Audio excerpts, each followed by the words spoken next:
Bonjour, aujourd'hui je vais vous parler des douleurs neuropathiques. Si vous voulez en savoir plus, il faudra aller lire l'article sur le site d'Uni pour évoluer.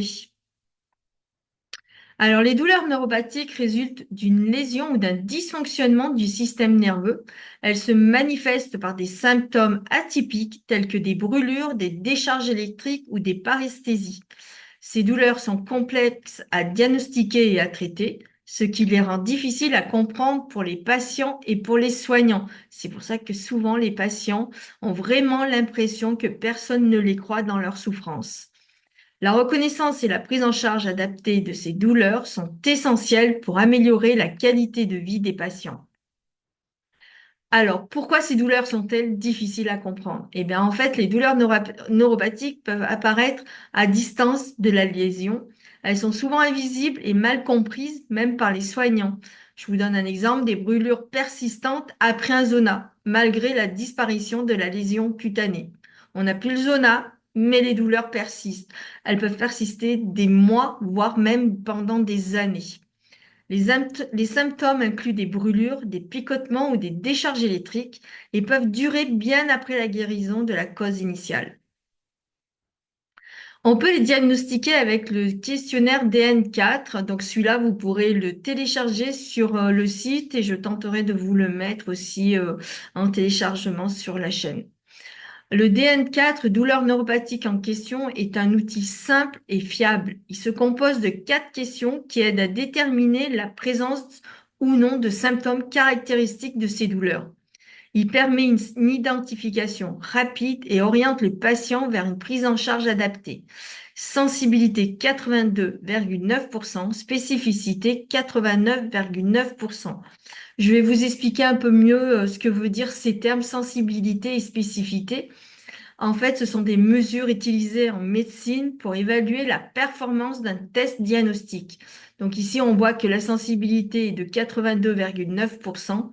Cela représente la capacité du test à identifier correctement les personnes qui ont la condition, dans ce cas, les douleurs neuropathiques. En d'autres termes, parmi toutes les personnes qui souffrent de douleurs neuropathiques, 82,9% d'entre elles seront correctement identifiées grâce à ce questionnaire. Une sensibilité élevée signifie qu'un test est bon pour détecter les cas positifs.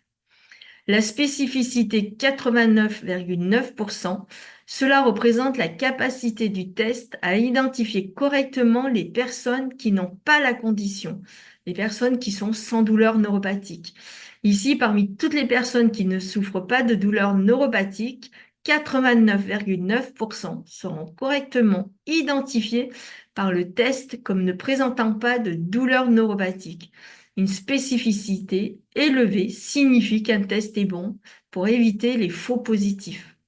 En résumé, sensibilité mesure la capacité du test à ne pas manquer de douleurs neuropathiques, peu de faux négatifs.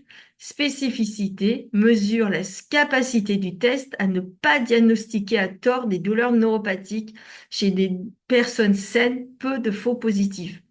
Ces valeurs montrent que le questionnaire DN4 est relativement efficace pour identifier les douleurs neuropathiques avec une bonne capacité à éviter des erreurs dans les deux sens, faux positifs et faux négatifs. Donc c'est important, c'est pour ça, comme je vous le disais, vous pourrez le télécharger sur l'article et ainsi vous pourrez le faire vous-même. Et vraiment, si vous vous apercevez que vous avez des douleurs neuropathiques, là, il faudra quand même consulter assez rapidement pour avoir une bonne prise en charge et être surtout pris en charge correctement. Ayez toujours, vous allez voir un médecin, il ne connaît pas ce questionnaire, vous l'avez sur vous, vous lui le montrez et comme ça, il n'y aura plus de doute. Pourquoi les traitements standards sont-ils inefficaces? Les analgésiques classiques comme les opioïdes ne sont souvent pas efficaces contre les douleurs neuropathiques. La morphine peut apporter un soulagement temporaire, mais n'agit pas sur les mécanismes de ces douleurs. Les traitements spécifiques incluent des médicaments comme les antidépresseurs. Alors, je vous donne un exemple, la mitriptyline et les antiépileptiques, exemple la gabapentine.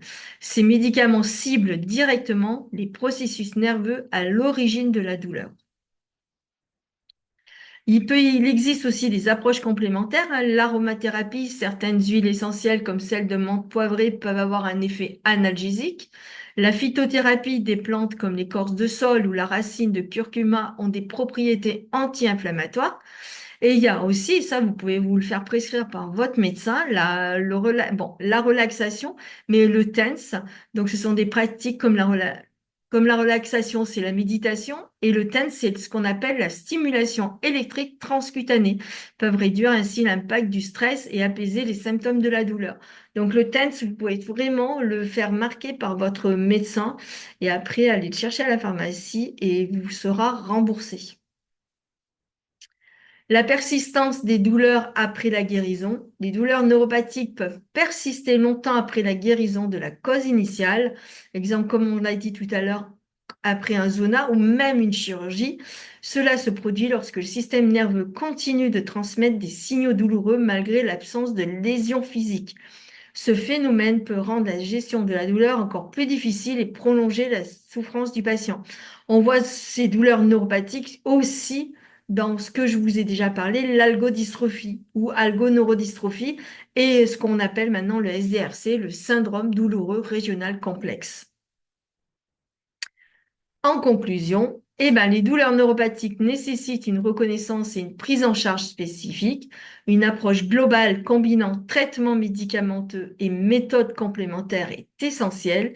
Une meilleure sensibilisation des professionnels de santé est cruciale pour améliorer la qualité de vie des patients.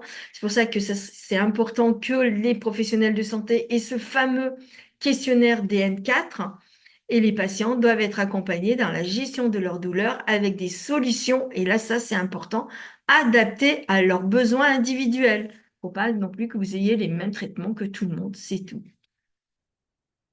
Voilà, merci. N'oubliez pas de vous abonner à la chaîne pour plus de vidéos éducatives. Partagez cette vidéo avec ceux qui pourraient en bénéficier. Et n'oubliez pas d'aller voir mon site https://uni pour uni-du-6 pour -du-6 évoluer.fr. À bientôt, au revoir.